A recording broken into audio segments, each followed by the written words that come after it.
वक्फ bill के मुद्दे पर इलेक्शन स्टेट बिहार में भी जबरदस्त बवाल है और अब इस आग में घी डालने का काम किया है आरजेडी नेता तेजस्वी यादव ने। पटना में वक्फ बिल के खिलाफ हुए प्रोटेस्ट में तेजस्वी शामिल हुए, जहां उन्होंने कहा कि लालू यादव कभी तानाशाही के सामने नहीं झुके, उनके भीतर भी लालू यादव का ही खून है, वो मुसलमानों के साथ मिलकर वक्फ बिल के खिलाफ लड़ने वाले हैं।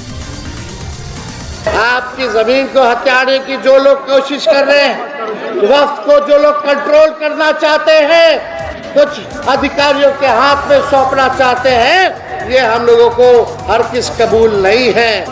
हम चाहेंगे कि जो लोग आज सत्ता में हैं, उन लोगों को एहसास करना पड़ेगा कि भाई संविधान के खिलाफ अगर कोई बिल आए तो उसके खिलाफ सब लोगों को खड़ा होना होगा। लेकिन अफसोस कि कुछ दल ऐसे हैं जो सत्ता के लोभ में इस बिल का समर्थन देने का काम कर रहे हैं। लेकिन आप सब लोगों को ये उम्मीद दिलाते हैं कि हम लोग आपके साथ हमेशा खड़े हैं। इस लड़ाई में आप लोग अगर एक कदम चलिएगा तो हम लोग 4 कदम चलने का काम करेंगे और इस कानून को रोकने का काम करेंगे।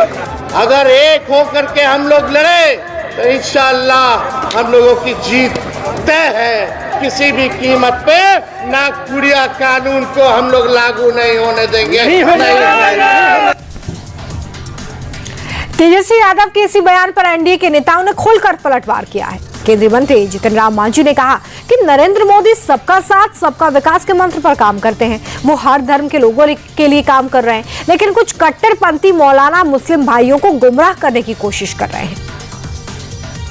तो ये गलत कर रहे हैं, राजनीति कर रहे हैं। नरेंद्र मोदी जी सर्वधर्म समभाव की बात करते हैं, इसलिए काम इसको प्रशंसा करनी चाहिए। धरना देने वाले लोग कठमूल्य हैं, धार्मिक भावना फैला करके देश में फिरका परस्ती लाना चाहते हैं। और देखिए, सबसे अलग एक नई सियासत को जन्म दिया कांग्रेस सांसद राहुल गांधी ने। कांग्रेस सांसद राहुल गांधी ने संसद की कार्यप्रणाली पर ही सवाल खड़े कर दिए। राहुल की माने तो सदन में उन्हें बोलने का मौका नहीं दिया जा रहा है। जब भी वो अपनी बात रखने की कोशिश करते हैं तो उन्हें जबरन रोक दिया जाता है।